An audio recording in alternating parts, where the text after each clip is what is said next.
Well, I think it is now exactly 1 o'clock, and I think we can start.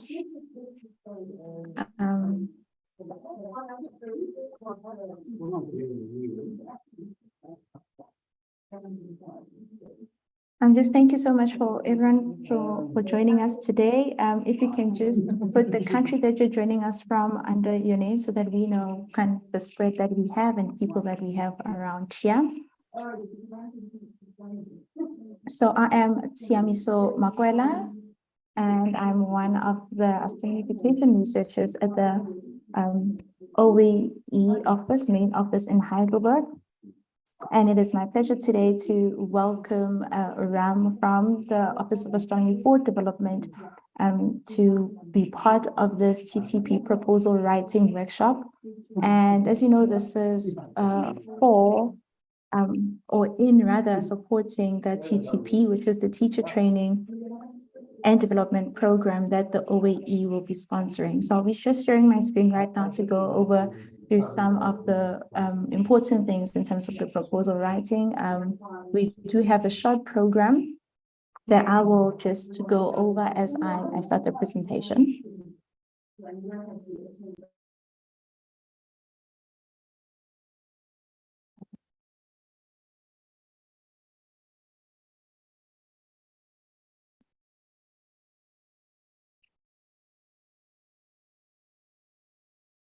Okay.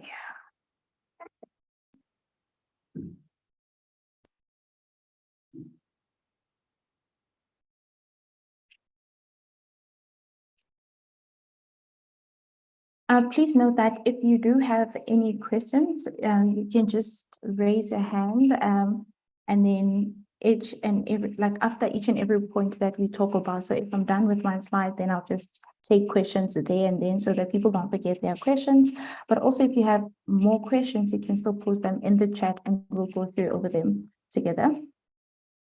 So the teacher training program for 2023, the announcement was made on the 1st of March. The announcement was made that, as the OAE, we are inviting and encouraging people that are working in astronomy education together with the National Astronomy Education Coordinators to submit proposals for support of up to 2,000 euros per project to host the teacher training and professional development workshop in 2023. So it's important to note that this is just showing us the eligibility of who can actually apply for this type of grant. So we would like our NIACs, because we are trying to support the NIAC network at the moment. So we would like that our support to be in collaboration with a teacher and at least an astronomer in trying to develop the TTP, so an astronomy-focused workshop for teachers. And all the NIACs that we have currently, you can find them on our website of the OAE. We have a list of NIACs that are there. So these NIACs are people that have already been nominated by either their countries that they're working in or other people who are working with them in astronomy. So we do not necessarily mean that NIACs can be everyone. NIACs are actually people that have been nominated, and we do have a list of these NIAC members, and it's available on our website. Also, it's important to note that NIACs that are in part of centers or nodes of the OAE are not eligible to apply for the TTP, or rather eligible to apply for the grant on behalf of their TTP. And this is because the scientists and nodes of the OAE are helping the OAE Heidelberg in the initiatives that have been doing around the world, and one of them being the TTP. And so we do encourage that centers and nodes share these this call with their regions, with their communities or community building rather that they have within their own countries and other NIACs in their countries that are not necessarily part of their centers and nodes. Please note that the application deadline is on the 1st of May 2023. And we will not be extending this deadline. It is a set deadline, which is for May 2023. And if you have any questions, you can email us and contact us at ttp@astra4edu.org.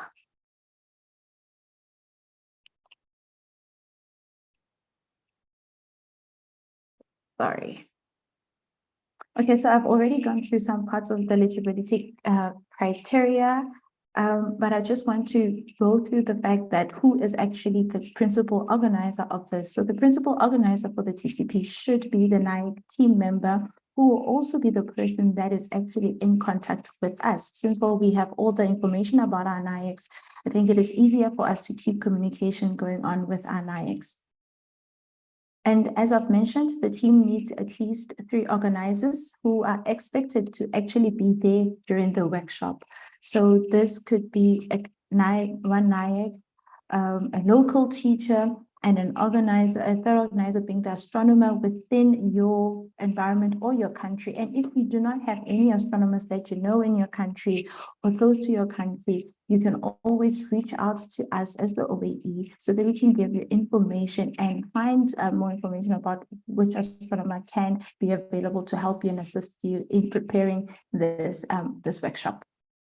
Also, an astronomer can also mean an amateur astronomer that you have in your region, because we do know that there are people with amateur astronomer communities that we find around the world, and that are already have formed societies that exist. So if there is an amateur astronomer in your region, that can also be a part of the organizers for this workshop. And also, only one NIAC can only submit one proposal. So most of our countries have an average of 5 NIAC team members. So that means in that country, we can only accept 5 TTP proposals to be submitted. Countries with more than one NIAC, this is what I mean, countries with more than one NIAC can submit multiple applications. So it's not necessarily one proposal per country, but it means one NIAC equals to one proposal as well. And the grants are up to 2,000 euros, and these are once-off grants. So if you receive a grant this year, it does not mean that you will receive the grant next year again for the same TTPs, because one of the goals for this TTP is to create a proof of concept, saying, okay, this is needed in our country and this works, and therefore try to source out local funding in your own countries. And now I will hand over to Ram as I stop sharing my screen. Thanks, Yamiso and OAE for inviting me.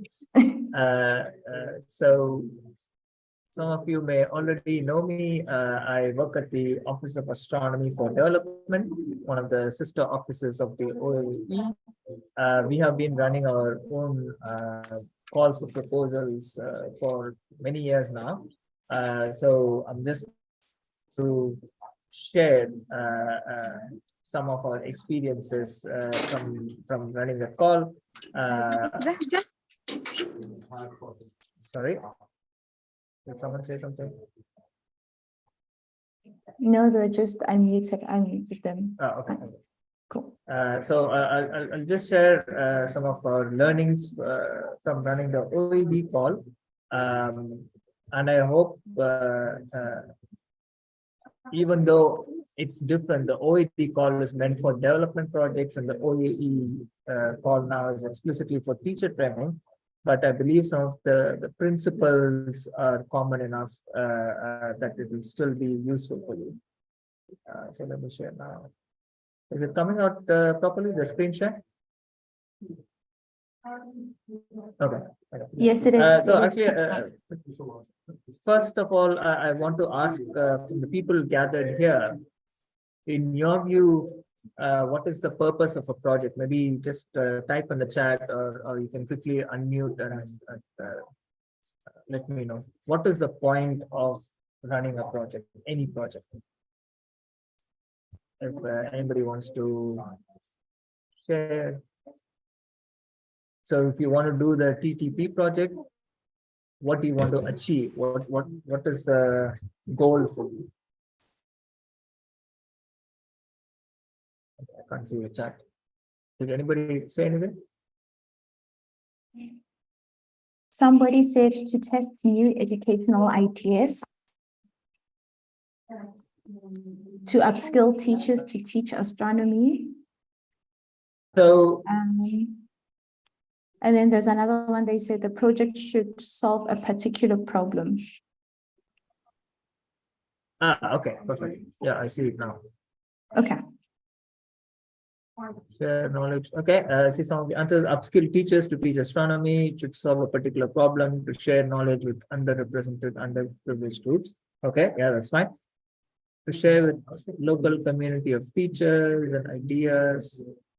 Yeah, that's great. That's good. So these are specific answers to the TTP call. But if you can generalize it a bit, then you would say the point of a project is to achieve certain desired results, right? So you run certain activities, but the ultimate aim is to sort of reach some objective, some goal, and they can vary as you see in the chat. And I think this is where maybe we have different perspectives. While running the project, for most of us, what takes center stage is the activity itself. So I just want to dwell a bit on that. So you can roughly say divide the project lifetime into preparatory stage, the implementation stage, and then get the outcomes, the results and analysis stage. So usually most of our effort goes into the first two stages. We spend a lot of time in preparing and we spend a lot of effort in implementing the project, which is good. But what may happen is that we don't spend enough on defining the results, defining the outcomes, and keeping our project focused on the outcomes. Because ultimately, that's what we want to do. We want to reach a certain goal. Going by some of the examples, you want to teach the teachers astronomical concepts, right? So that should be the focus. The activity, in some sense, is almost secondary. It is important to the project, but the activity can be any activity. What you want to do is you want to reach the desired goal, and the activity has to be something that will help you reach the desired goal. So you are able to change your let's say activity design, activity format, and things like that, ultimately to reach the end goal. So I would say that we need to take the outcomes-oriented approach rather than the activity-focused approach. Also, stop me anytime if you have questions, or write a question in the chat if you're able to. So just to continue on that, so going to the first step, which is the project design or preparatory step, I think there's a couple of key points that would help us to improve the likelihood of success of a project. So the first point that most of us don't have the time for really is needs analysis. So needs analysis is basically finding out from your target audience what they need and then designing the project around that need, rather than creating a project because we want to do something. So for example, I can take my own example. I want to do an astronomy talk, let's say a public outreach talk, and this is just something that I'm passionate about, so I want to do it. So I make an announcement, find a venue, find a team, organize the whole thing. But at the end of the day, I must ask myself if I'm doing it just to satisfy myself, or is there a bigger goal? Am I actually helping the people who are attending the talk? So I think for outreach, it's totally fine. You don't need to do needs analysis each time. But in this case, for the teacher training and also for all development projects, I think it's important to know who are the audience and what is their current situation, what do they need, what are they missing, because it will just help you design a more efficient and impactful project. And of course, that's also a chance for you to interact with the audience before you implement the project, and thus to get a buy-in from the audience.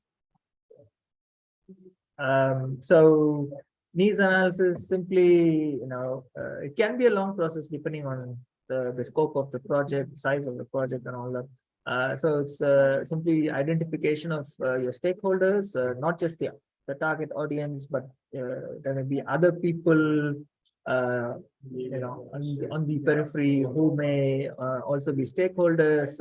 In the case of teacher training, it could be school administrators, government officials, maybe even other groups who are running teacher training in your location. And then you collect data from the stakeholder to various forms and analyze it in order to inform yourself of the need of the target audience. So I understand that TTP projects only get a maximum of 2,000 euros. So that everything I just said is probably overkill, but I would say the principles still hold. So what you can do is you can do maybe take a simplified approach. You still contact the teachers, maybe WhatsApp, phone, whatever works for you. Speak to a few teachers before you have your project design, before you finalize your project design. Speak to a few teachers, find out what they need. Maybe if the teachers themselves are not sure what they need, maybe you can propose a few different options for them and ask them to say what is the best one. So when you're deciding on the content, for example, typically we who run the project decide on the content. But I think it would be helpful if you engage the teachers beforehand on what they want. So if they say any content will be helpful, I think maybe give them a few options and then see which one they are most comfortable with and which one would be most valuable to them. Because at the end of the day, we want to achieve the desired results, but also we want to have some sort of long-term impact through our work. Like the slide says, I think any data-driven decision is better than something that's not based on data. So I quickly want to go through this slide that explains the differences between certain terms that are involved in project design. So the first column on the left are the inputs that are required in every project. So this can be money, this can be people, time, effort, and all of that. So anything that you invest in your project is an input, right? And then the activities, we're all familiar with it. So what you actually do in the case of TTP is teacher training that you do. So those are the activities. And then you get immediate outputs. So these are the tangible deliverables, tangible products from the training. So as the slide says, it can be the number of people reached, the materials you produce, and so on. So I think these three items are familiar to most of us, or all of us probably. So you put in the inputs, you plan and run the activities, and then you have certain outputs. And that's where we typically stop. That's where the project cycle, project lifetime stops. But what is probably interesting and valuable, definitely to TTP and OAE, I think, is also trying to measure the outcomes. So the outcomes are the changes in the target audience as a result of your activity. Meaning you want to improve teachers' knowledge, so then you must measure or have some way of measuring the change, because you have delivered your activity, teachers are all happy, but do you know exactly how much their knowledge level has changed? So there can be low effort, low cost ways of doing this, just simple surveys before and after doing your activity, your training, I think is more than appropriate for TTP. But having that survey in place, designing the project to include the survey right from the beginning, I think it makes a difference. Rather than just adding on the survey at the end, because when you look at the overall design of the project and you have all of this stuff included right from the beginning, then it will help you streamline the whole process, and there may be other sorts of dependencies as well. So it's advisable that you include these outcome measurements in your project design right from the beginning. So outcomes, just another definition, changes in social, economic, and other sorts of characteristics. So outcomes can have different dimensions. It can be like what and who experiences the outcome and how much.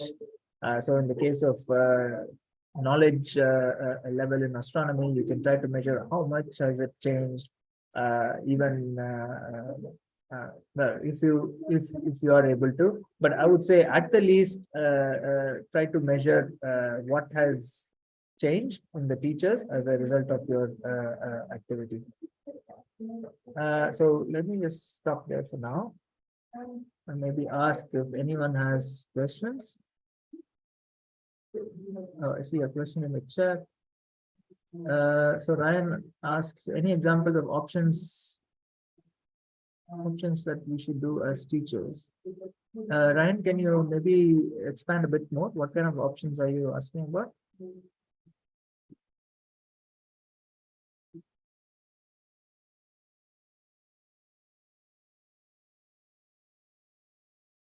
Yeah, Sarah's asking about slides. Yeah, I can do that. Okay. So Ryan is asking about example for survey for the teachers. I think Shiomiso is going to talk a bit about that now, and maybe even share examples.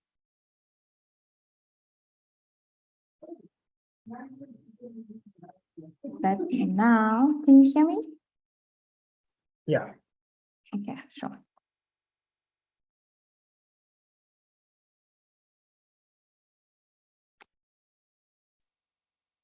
Okay, so when talking about the surveys and evaluation, I'm just waiting for my laptop, which is acting up. Apologies for that.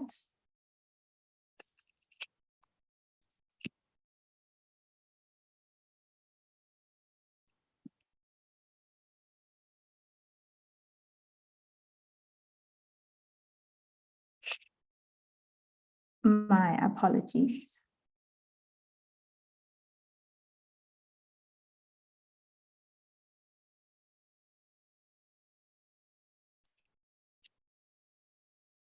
Ram, I don't know if you can still hear me. My laptop. Yeah, I can hear you.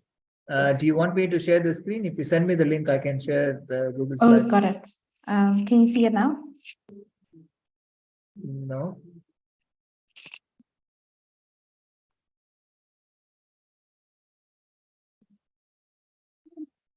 Yeah, I'll just send you the link to the Google slide.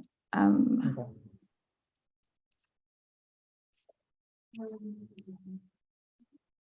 Yes, so the recording is available and will be available. It is currently running as well on YouTube, on the OAT's YouTube. So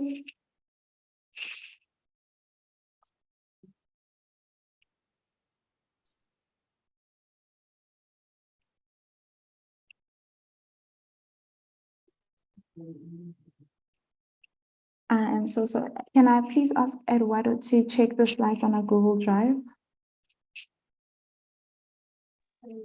Okay, just a moment. If you have the link already, you can send to me.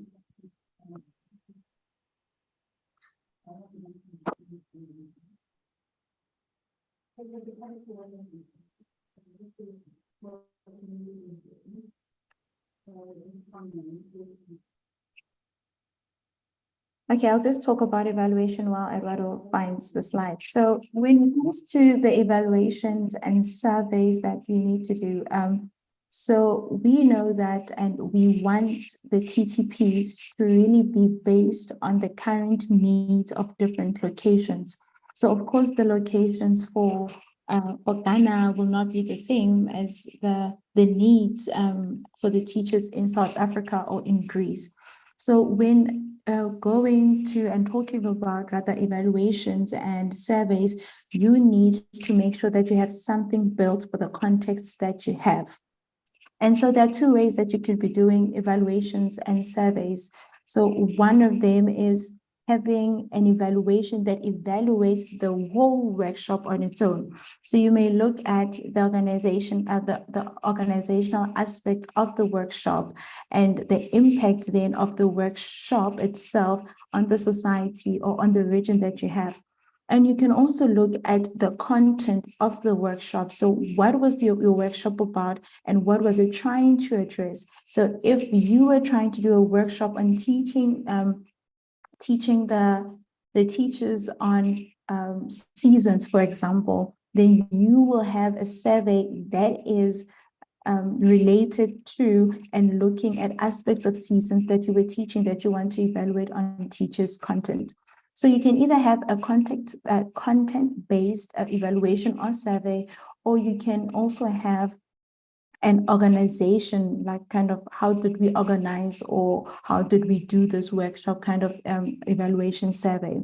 But all of these could be based on your local context. So we as the OAE can help you in developing one, but of course, since the TTPs that are being done are all different, they will not necessarily be on the same topics. You can always draw on the materials that we already have at the OAE. You can look at the questions that are already available with other resources that have been used, or you can always come to us and ask, how can we do this as well? And the other aspects of evaluations and surveys that are important is either are you looking at summative inputs or summative gains, or are you looking at formative gains that you see in teachers' knowledge? So for example, you can have kind of maybe multiple choice questions where you are looking at how many teachers have understood a certain concept. So you're looking mostly at the quantitative gain or quantitative knowledge gain of teachers in certain concepts and in certain aspects. Or you can also have a qualitative questionnaire survey where you look at which aspects of teachers' knowledge have actually helped them in understanding the content. So you can either ask this with which maybe probably requires long written responses, or you can have interviews with the teachers. And also you can also do observations where you observe teachers' interactions with one another, with the materials that they're using, and also take that as part of an evaluation that you analyze and see if this has actually made any changes in rather in teachers' knowledge or even in their surroundings as well. I'm sorry that I could not share these slides, but the slides are there. We will share them even on Basecamp and with the network as a whole. Do you have any questions with regards to that?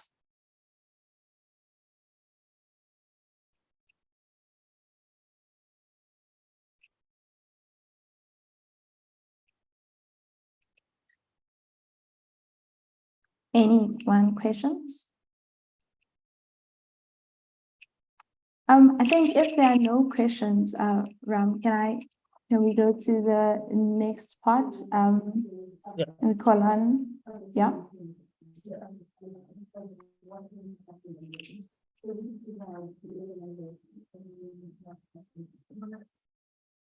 Okay, so just some tips in preparing your proposal. So I think the first one I was asked to mention is about the language. So all proposals must be submitted in English, but language obviously should not be a barrier. So the OAE can provide support for people who are not comfortable in writing or submitting a proposal fully in English, but you must contact them at least 2 weeks before the deadline. And I would say here that at the end of the day, what we're all interested in is the idea, the content, and the implementation, not necessarily how perfect your English is. So don't let that be a barrier. And second one, in your proposal, please ensure that you explain the contents of your teacher training workshop. What are the topics that you'll include, and also what type of resources are you going to be using? Are you going to develop your own resources? Are you going to use some existing resource? Be sure to describe all of that.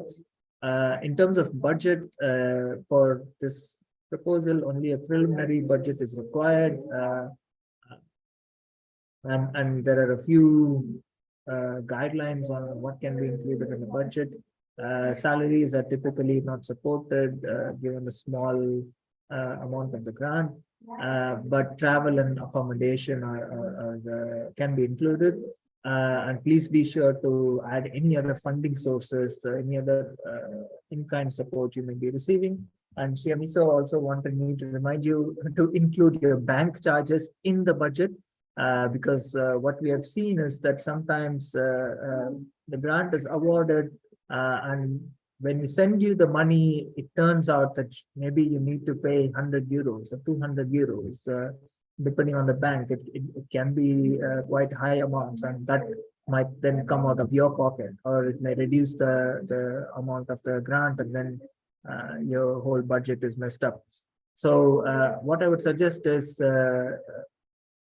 if you have not received funding from overseas before, then please contact your bank before you even receive the grant. Please contact your bank and find out what the process is to receive money from overseas. It can be really complicated for some countries. So find out the process, and also find out what are the processing charges, what kind of documents you need to submit.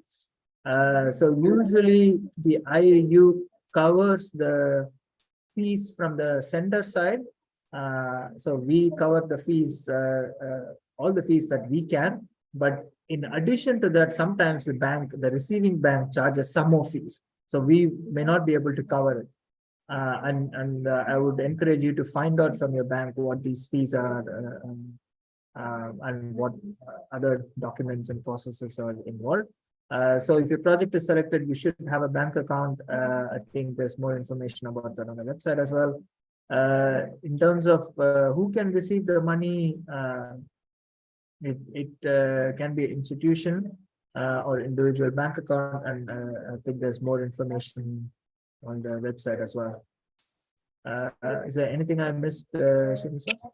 I think I would like to just add onto the receiving funds institutions. So previously we did not send money to individual accounts, but we saw this to be a barrier for some other countries and other parts of the world to be sending money to institutions. So we have kind of made that flexible, and we can send money to individual banks. However, there will still be an MOU to be signed between us, which is the OAE in Heidelberg, and the people who receive this grant. So before you receive the grant, you will be given an MOU that will have kind of the terms of the grant, and before we release the grants to you, we'll then have that signed by both organizers and us as the OAE, so that we agree on the terms of the condition, and then we will send the money to the bank account. So I think we'd like to both emphasize on the point that you should have a bank account when you apply, and I think just add in the proposals to say yes, you do have a bank account that is existing and that is working as well. Yeah, I think the other part that we maybe I also forgot to mention to Ram was the fact that please also kind of be aware of what is currently happening in your own local context. You know, if there are any kind of political instability, if there is anything and any sort of things like that, that may seem to be one of the things that could prevent you from having this kind of workshop. Please do let us know if you say maybe this might happen, we don't know yet. It does not mean that we will not support the grant, but we'll find more other ways to be supportive of the workshop and to give you other ideas on how you can run that workshop without necessarily putting the participants in danger or even putting yourself in danger while doing this. I mean, we are just being realistic that we know that different things are happening in the world. And as we all say, we are using astronomy to also for development, to be able to develop countries, to be able to develop our worlds, and in education, to be able to develop our educators and teachers. And since in one of those ways is we do want to use this opportunity to grow sustainability in our different countries as well. Yeah. I think I have the list of countries. Do we need to talk about this? Yeah, I can talk through this, Ram. Yeah. So with the generous help from the OAE Center Italy, they have given us additional funds, which are going and to be aiming at supporting the countries around the Mediterranean region.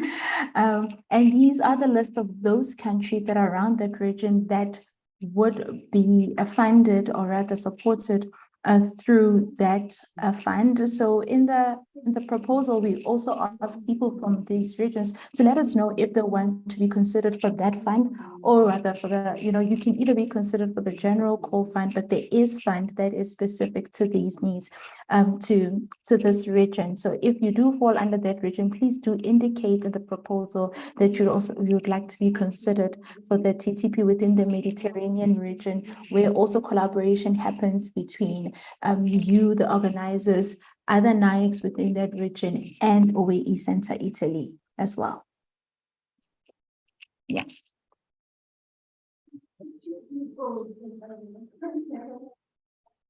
Yeah, that's it for me.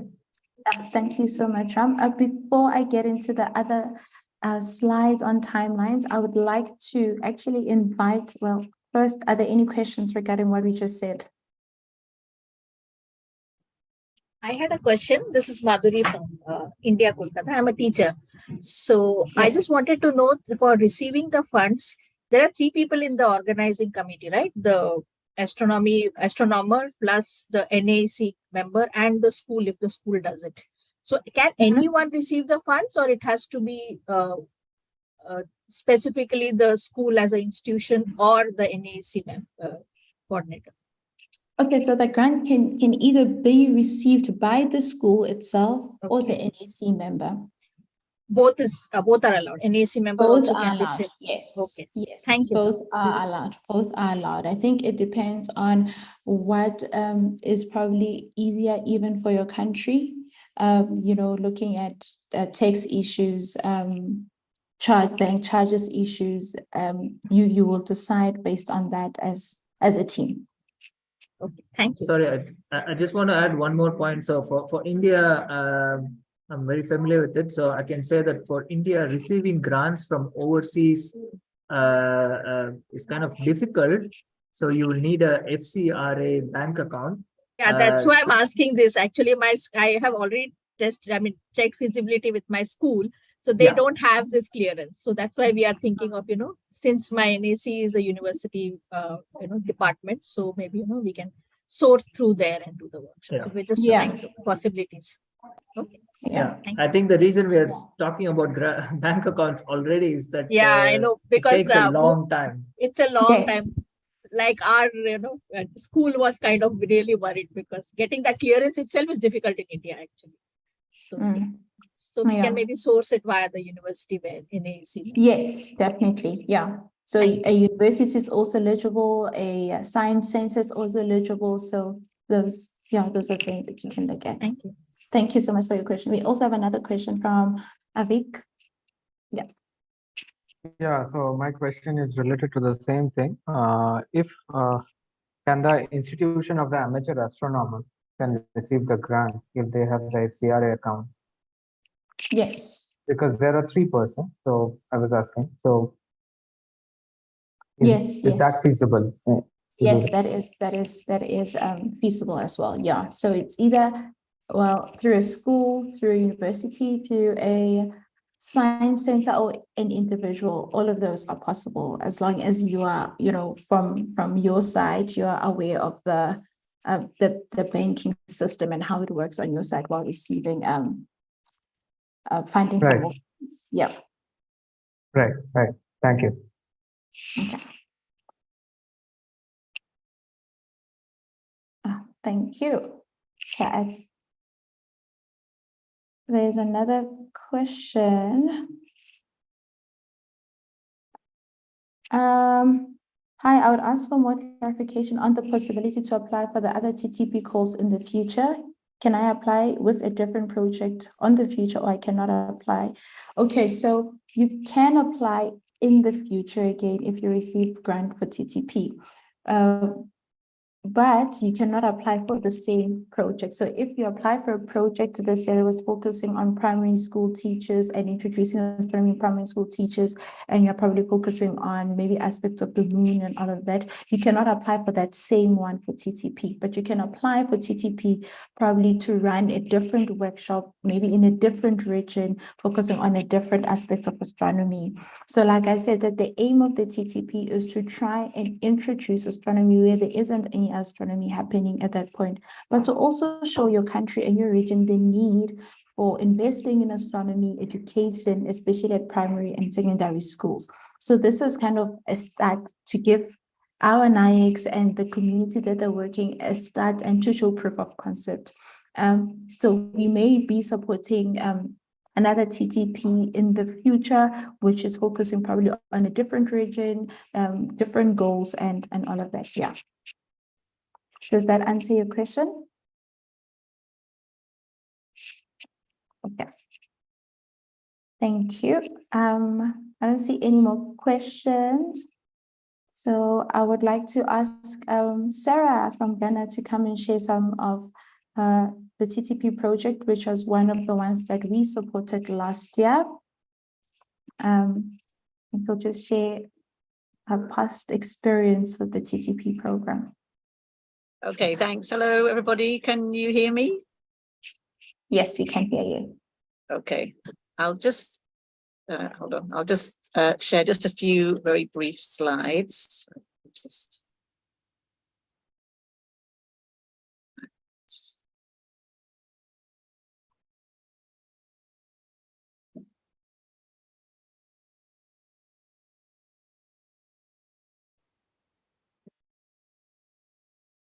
Okay, yes, good day, everybody. My name's Sarah. I'm one of the NIACs for Ghana. And last year, a team of 3 of us were lucky enough to get the grant from the OAE for the TTP. So this presentation, actually, one of the other team members, Naomi, she gave it at the AFAS conference, but I'll skip some of the slides and just highlight a few things. So this is the team. So myself as a NIAC, Dr. Naomi, she's an astronomer at the Ghana Space Science and Technology Institute, and also Betty Boer, who's like a STEM coordinator at the Ghana Education Service. I think Naomi is online, but I'm not sure if Betty could make it. So first of all, we kind of looked at the background. You know, what's the challenge, what's the problem? And basically in Ghana, there's a very low level of astronomy. Really, there's just a little bit taught in schools. And then you basically, you don't hear any astronomy news. There's not really any science journalism or astronomy journalism. There's no science centers. There was one planetarium, which sadly is hopefully temporarily closed, just one small museum and so on. So really, people just don't hear about astronomy and have very little knowledge, even though Ghana is actually a member of the IAU, and we have a radio telescope, we have an observatory. So this is one issue, that there's low general knowledge of astronomy.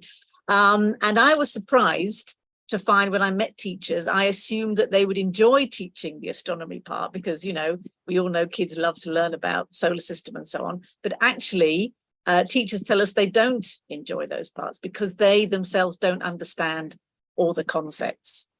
So this is what we were hearing from teachers. And then kind of related to that, in most schools, sadly, science is just not a practical subject. My brother-in-law's daughter was with us over the weekend. She's in what's called senior high school in Ghana. That means the bit pre-tertiary. She wants to do medicine. She has never done a science practical, never.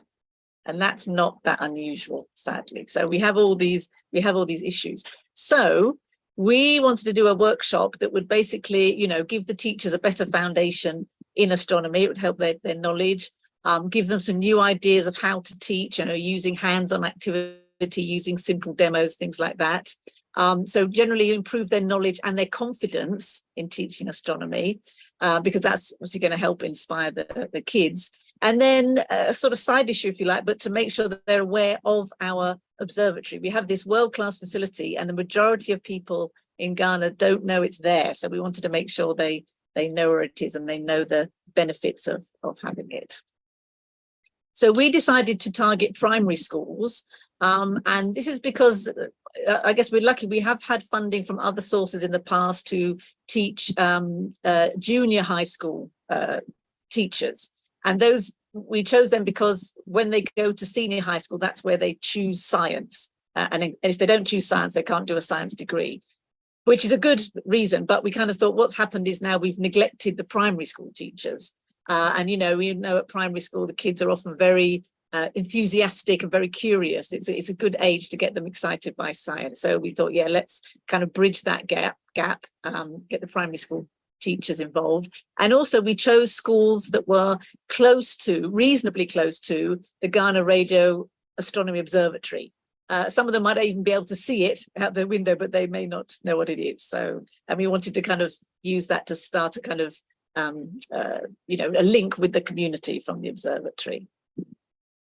And, you know, we decided that we decided on our, you know, 2 days program and which topics we'd cover, which are basically the topics that are on the curriculum, and that we would concentrate on hands-on learning with lots of activities. Sorry, this is just, so this is basically the topics. I won't spend much time on that. And so yes, when we went through, we made sure that we had hands-on activities for all the topics. You know, we went through everything on the internet, looking for topics that were simple, you know, basic materials, things that the teachers could easily find or that we could easily provide them. And they really enjoyed it. They took part in everything, were very enthusiastic, so they enjoyed all of those. But again, I won't spend too long on all of those. I should just point out the gentleman in the bottom right corner there is a headmaster. So even one of the headmasters came along and he took part in everything. He didn't just leave it to the teachers. He fully participated himself, which was great to see. But going on to the evaluation and the feedback, yes, we did decide to do quite a few assessments. And I would say we spoke to Saeed from the OAE and he gave us some very useful guidelines. So that's a great resource that's available to speak to Saeed about surveys and things. So although we felt that we knew what teachers needed, we decided to do a survey before the workshop just to check, you know, to ask them what are the things they have challenges with, you know, what would they particularly want to see in the workshop. So that was the pre-workshop. Then we did a survey at the beginning and the end of the workshop, and then a general, you know, feedback form. And then we did another survey just recently, so about 3 months after the workshop. So as I said, the first one, let me just move something out of the way here. Sorry. The first survey was actually sent out with the invitation letter, and we wanted to understand what are the challenges faced by the teachers, so that we can make sure that we really are definitely targeting their needs. You know, so we asked them things like, you know, what things do they have challenges with? What particular subjects do they find most difficult? And what do their students find difficulty with? And, we found one of the biggest issues was, lack of materials not just materials for activities, but just like good textbooks and so on. And then also lack of confidence, lack of understanding. But they were interested in all. We also asked them what kind of things are you interested in, and they were interested in learning all sorts of things that weren't necessarily on the curriculum. So that was also quite useful to see. So from that, we could tell that definitely solar and lunar eclipses was a big issue. They wanted more clarification on. I mean, that was already on our curriculum, but we knew we had to concentrate on that. They wanted lots of practical activities. They didn't really have any good teaching and learning materials, and that they generally had a wide variety of interests. And then we also did, as I said, the workshop before and after the survey before and after the workshop. We actually asked them about their confidence in teaching the topics. We didn't test their knowledge. We asked, how confident are you in teaching these topics? And they're worded as they are on the curriculum. So on a scale of 1 to 10, you can see that before the workshop, the confidence was kind of like 4, 5, only up to 6 out of 10 on any of the topics. But after the workshop, it went up to 8 and 9 out of 10. So that was great to see. We were very happy to see that. And they sent some lovely comments. Again, I won't go through all of them, but things like, the program has been successful and I'll be able to teach confidently with practical activities. I mean, that was just great to hear. And then just the general feedback form about how the workshop went, even things like, the food and the space and so on, but if they felt the objectives had been defined. And again, they said the most useful parts of the workshop were the audio visuals. So we showed them lots of short videos to help clarify the various concepts, and also some kind of inspirational videos. There's a very nice UNAWI video about teaching astronomy and things like, what's that one called? The Known Universe from American Museum of Natural History. So we wanted to kind of wow them and get them excited and inspired. So they said, yes, the most useful parts were the audiovisuals and the hands-on activities. And they just wished the workshop could have been even longer so they could cover more and do more practical activities. And they all said they would recommend it to a workshop. Recommend the workshop to a colleague, with various comments like, it's been an eye-opener and it's very informative and so on. And then we also did a follow-up survey about 3 months after the workshop, and basically asked them, have you used what you learned? Have you used the training methods, and have you used the training materials? And how did your students respond? And out of the ones that responded, they all said they had used the methods that they learned, and that they have affected their teaching very positively, and the students have responded positively and really enjoyed the practical parts. And also they've used all the practical material. So what happened was they did all the activities during the workshop. They physically did them all, and then we gave them like a kind of goodie bag with some materials, because we know that sadly is a big problem. Even getting basic materials, paper and scissors and colouring things, that can be a problem. So they said yes, they've used all of those, and that the students responded positively to having these new ways of working. And they also they'd like even more training. Okay, I don't know if you want me to look at these. These were just some of the challenges we had. Even though the workshop was free, not every school that we approached was interested. So, well, that's okay. That might happen. We went with the ones who were interested. We had some bureaucratic issues with the government schools. So we know in future we need to give a bit more time for that. And then something that couldn't really be helped was the general economic situation, which was just going crazy at the time, with things like petrol prices tripling. Obviously, that was nothing that the OAE could do about. And we want to keep in touch with the teachers. So we have set up a WhatsApp group to set up a network so that they can ask questions. We share information about what's in the night sky, and if there's any things like astronomy projects or competition for schools, things like that. We want to start doing some kind of basic refresher training as well, because we know that they would like that. So yeah, we were happy with the workshop. We had increased their confidence. They enjoyed the new ways of teaching, and they have put it into practice. That's also what we've seen. And they were very enthusiastic throughout the whole workshop. Yeah. Okay. No, thank you so much, Sarah. I think that was really a great TTP that took place there, and I think it just really, encompass what we aimed for when we're doing TTP, to inspire the teachers, to make teachers gain confidence, to alert teachers to materials. And I think all of those things were achieved with the start of this. And thank you also for sharing the challenges that you have, because this is the real world that we live in. Nothing actually always goes as smooth as we want it to be. We do get challenges as well. And thank you for sharing that, because we can always learn from our challenges as well, and to think about what we can do better next time. The next person that we have to share their project is Mateo from Reunion Island. Yes, thank you. Do you hear me well? Yes, I can hear you well. All right. So hello, everyone. Very pleased to have this opportunity to thank you also for the support of our TTP 22 proposal. And let me just share, I haven't prepared any slide, but I just want to show you one thing. Let me share my screen, and please tell me if you see it. I guess so. Yes, we can see Is that it. okay? Okay. So the yes, so I'm Mathieu. I'm from the NAEC Réunion team. Just to let you know that Réunion, although it is a French department, it's far away from mainland.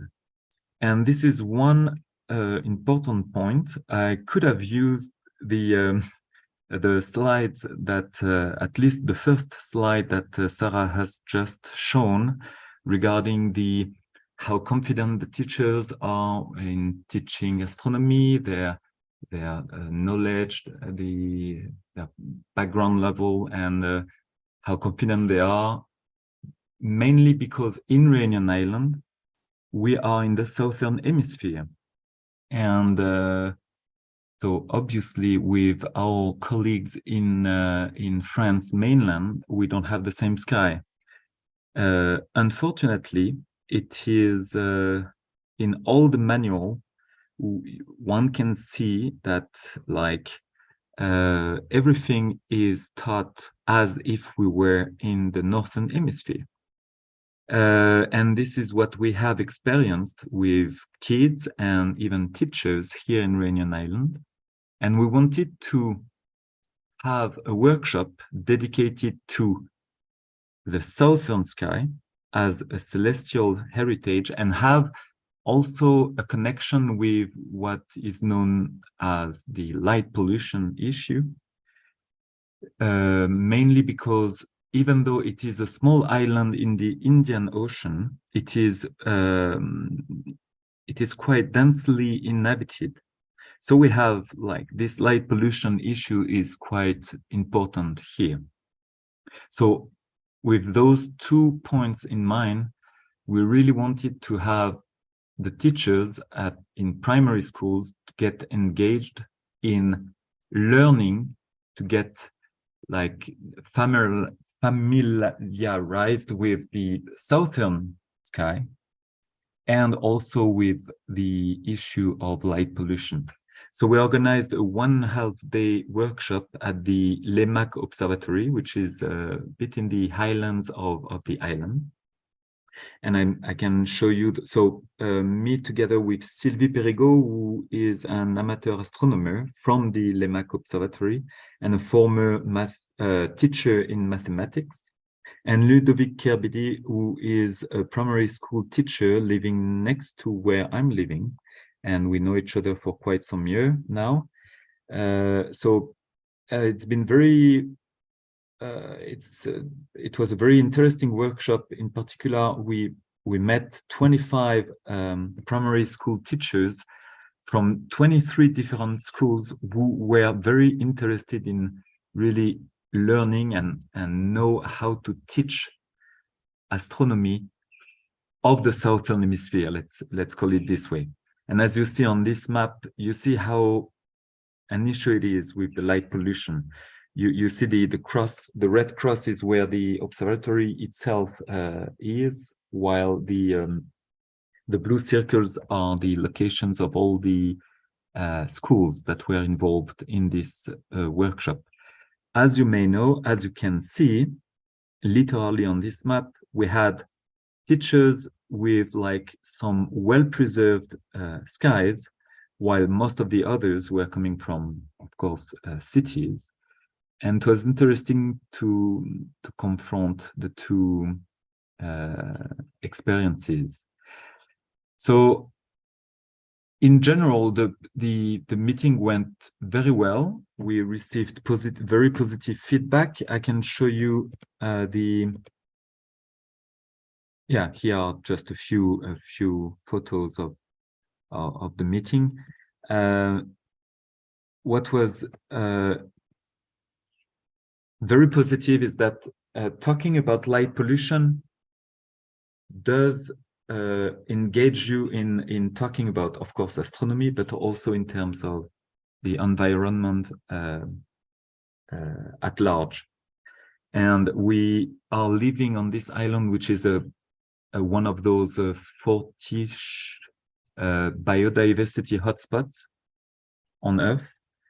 And so we have also like those societal questions about light pollution. So they were feeling very like interested in learning more on those aspects. Our point was more like to learn them how to recognize the main constellations from the southern hemisphere, to point them to, and to also start counting stars from their locations to estimate, to quantify the quality of their sky with respect to the light pollution. And all in all, it was really, everything went well. The only thing is that we realized that 1.5 days with 25 teachers was a little bit too short to really complete what we had in mind in terms of practical activities, and in particular how to fill in the form regarding star counting observations, those more like really practical aspects. So I think if our point now is that we would like to have similar workshops. I understand that we may not be able to get funding we will not have funding with if we submit a very like similar workshop, but the idea would be to engage now the educational institution, which is called in France the Academy. So to really engage more schools from other regions of the island, and to get that on a regular basis, maybe one every 6 months or so. And at different levels, we concentrated ourselves for kids between 7 and 11 years old, while we would also like to do it differently, of course, but with same kind of same line of thoughts for kids of younger ages. But yeah, we learned quite a lot in terms of how to organize such a workshop. The Lemac Observatory has been engaged in teaching teachers for quite some time now, and with the COVID pandemic, it's been quite difficult over the last 3 years, and that was a very great opportunity to restart those activities. And I think we are in good contact. We have good contacts with the Academy of La Réunion to get like fundings. You know, it's not that much to get 25 teachers every 6 months at the observatory and to teach them and to really experience the starry sky. And that's what we would like to do in the following years on a more regular basis. Yeah, I think I'm done. If you have any question, please. Thank you so much, Matteo. Thank you so much for that. I think this was just to show that, you know, the TTP is not necessarily aimed at supporting just one idea. You know, we are aiming to support different ideas that you as the NIAC come up with based on your local needs and your region.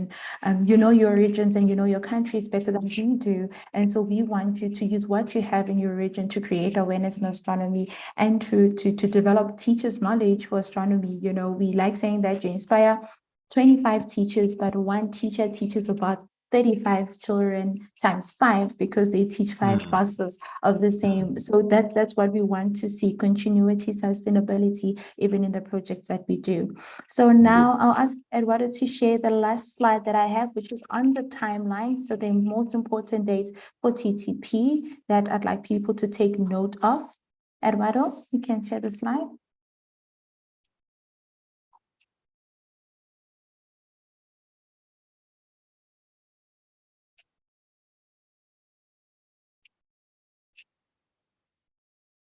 I don't think Eduardo is here. Do you have the Google Slides link? Yeah, I sent it to Eduardo, but it looks like he crashed. Sorry. You can send it to me. I can try to Yes. share. Okay, I'm sending it to you now. I just sent it to you. Okay, I see it. Can you open it, or do you need me to give you permission to? I think I need access. Hang on. Yeah.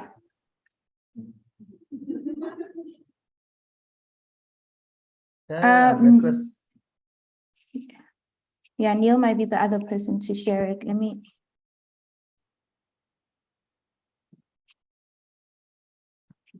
Okay, I think Neil could share it around if you're still going to need access.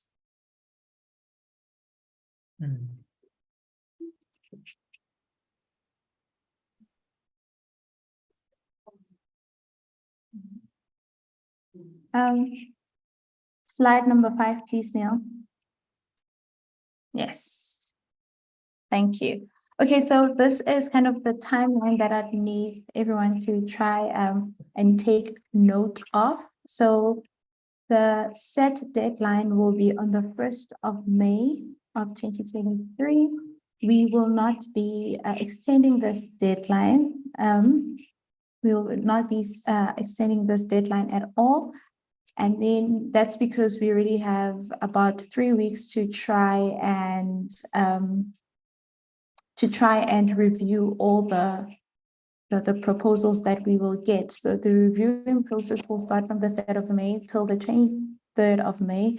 And the reviewers are people that are very experienced in this kind of work. So the OAD office will be helping us. The OAE main office is also helping us. And the OAE centers and nodes will also be helping us with the reviewing of the proposals. And then by the 1st of June, we will be notifying all the successful proposals. So all the successful proposals will know by the 1st of June that they have received the grant. And if you didn't receive the grant this year, we will try to make sure that we communicate that to people on time. And then on the 14th of June, we will have Zoom meetings with the recipients. Depending on where we have most proposals, we'll probably have 3 meetings to cover the 3 different time zones, because we do know that, you know, the OAE people are in different parts of the world. So we'll try to have at least 3 meetings on the 14th of June with all the recipients to tell them about the next steps, which, you know, will include the documentation that will be then due by the 1st of July.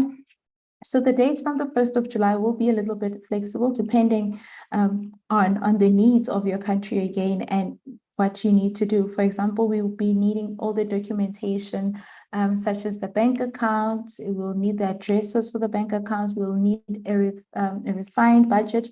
So remember that the budget that you submit in the proposal, it is the proposed budget. But then we will give you a chance to refine that budget, and then you will send us the refined budget, a set program that you're going to have, as well as the MOU that we will prepare on our side as the OAE and then send to you for signature. And then we hope the workshops could take place in 2023. But if the workshop that you're planning will not be, or you're planning a workshop probably to take place next year in January in 2024, please do let us know in the proposal that you hope to have the workshop at that time. But we are also very flexible in terms of when the workshop takes place, as long as you always communicate with us during that time. And then after the workshop has taken place, we do require you to submit a report on your workshop and how your workshop went. We want to learn from this. We are not taking up on if you did the workshop or not. We want to know what lessons you learned from doing this and what lessons can we also learn in the implementation of TTP going forward, but also learn how to support our NIEX better, learn how to support the teachers better, know what materials the teachers need so that we can be able to work towards creating those materials together with our NIEX and the teachers who are part of the TTP. And yeah, that's kind of the rough timeline that we have. And please just do put the details of your budget and your program also in your proposal so that you have also an idea of that when we go through this. And I think that's all from me. Any other questions?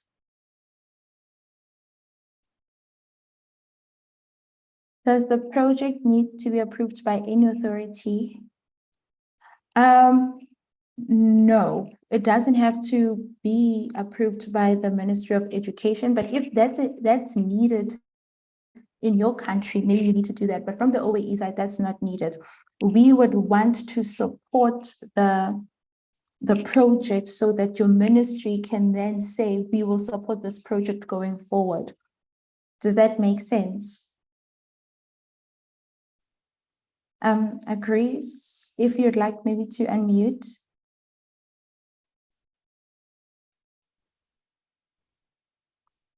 Yes, thank you very much. Mm-hmm.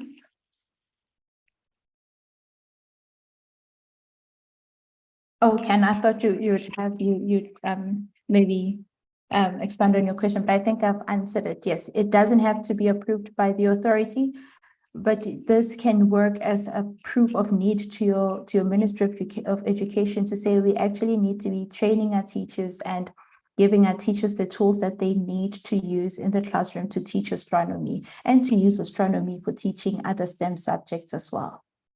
Yeah. Any other questions? Neil, I think you can stop sharing. Thank you, Neil.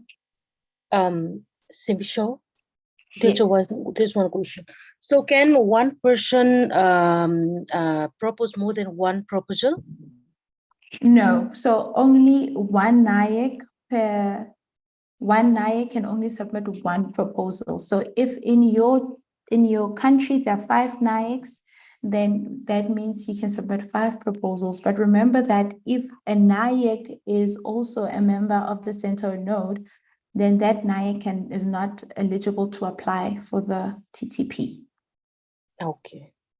Yes. So can 2 NIEC they work together and present a single proposal?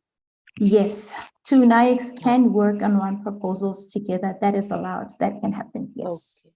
Thank you. Thank you, Simisho. Okay. We also have another raised hand from Jean-Pierre. Jean, I'm sorry if I'm pronouncing your name wrong. Yeah, no, it's okay. This is Jean-Pierre Sarabini Naik from Lebanon. Sorry to join you late. It's a question of time difference now. I have a first of all, can we have the recording of this meeting shared with us? Yes, it is currently live on YouTube, so I think it will be there for a while. Okay, great, thank you. And for last year, we submitted a proposal, but we didn't have any feedback, although we had an email that we will have a feedback on our proposal. So can we have any feedback on the proposal we submitted last year?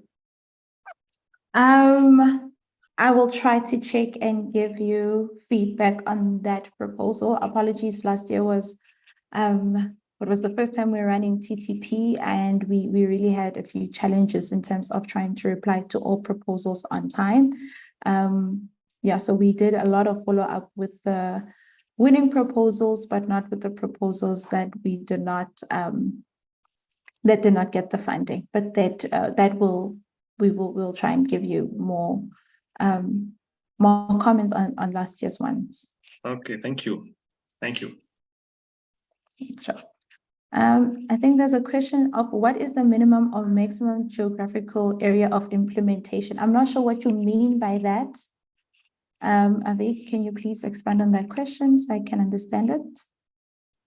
Right. And so for a country like India, it's quite a large geographical area. So is there a minimum geographical area or a maximum geographical area which we like to cover under this project? Because calling, so just to give you an idea, so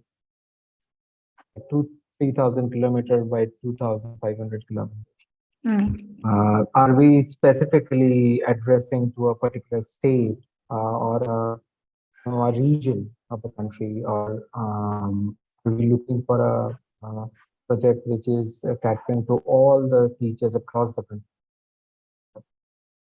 Yeah, no. So again, I'm going to mention this, that no, we are not looking at the whole country as a whole, but we are looking at regions. What are the needs of your region or for the teachers in that region? So there can be an application from 2 different regions in one country. Again, that's why we have different NIACs, right? Because they may not necessarily be in the same place, and they might also, or others may be in the same place, but may be hoping to work in a remote area. So take resources and take them to teachers in a remote area and work with teachers there and do workshops with the teachers there.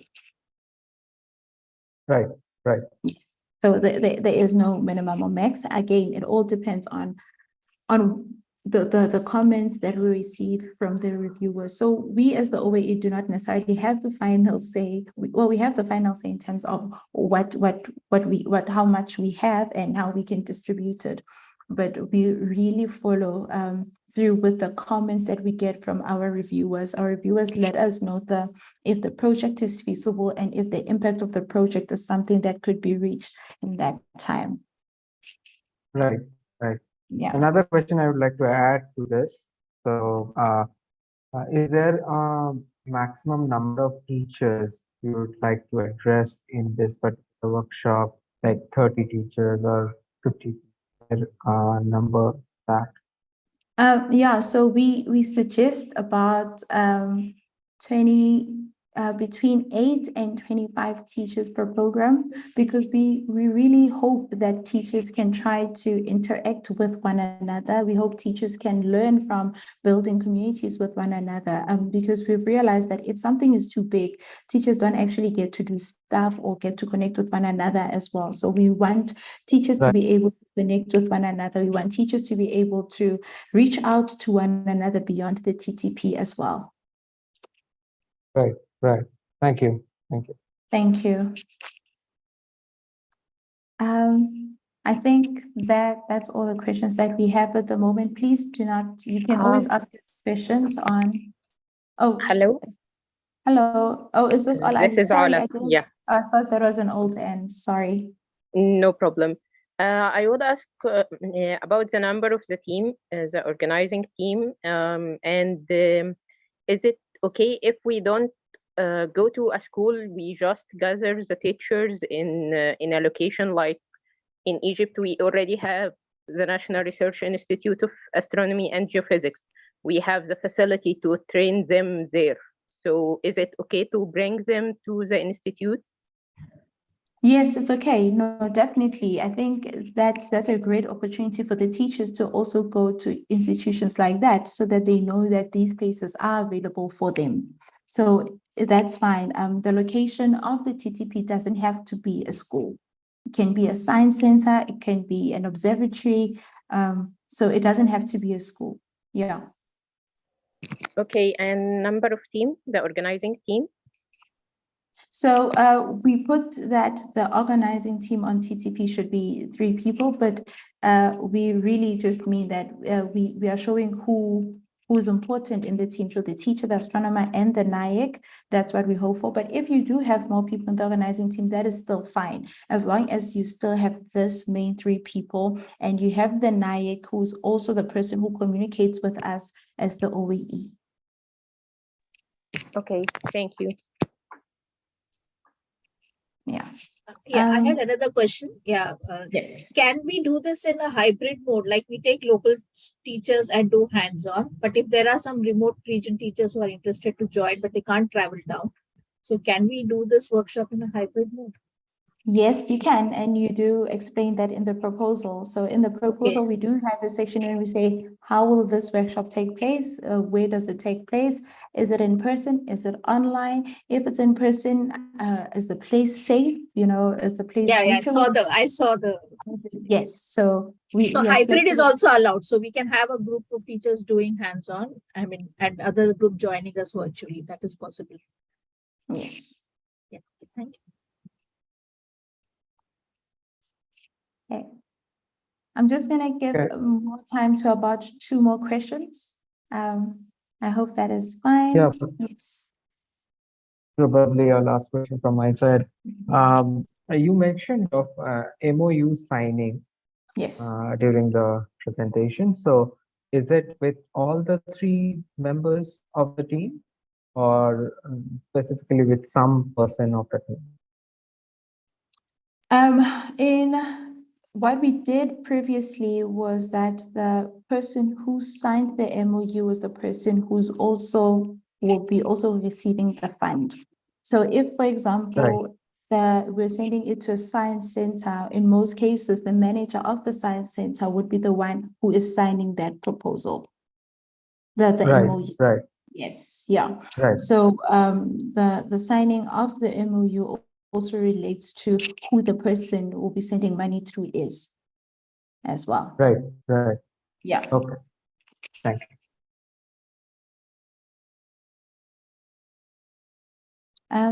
Okay, I don't see any more hands, and I don't want to keep people here for too long, but thank you so much for joining and for your participation. Many thanks to Ram from the OAD for availing himself to be able to talk to us through proposal writing, so that we can get to think about how we go forward. Please do continue to share this NIACS with your teacher network so that we can get your teachers involved in the TTP. And we look forward to getting more proposals from you.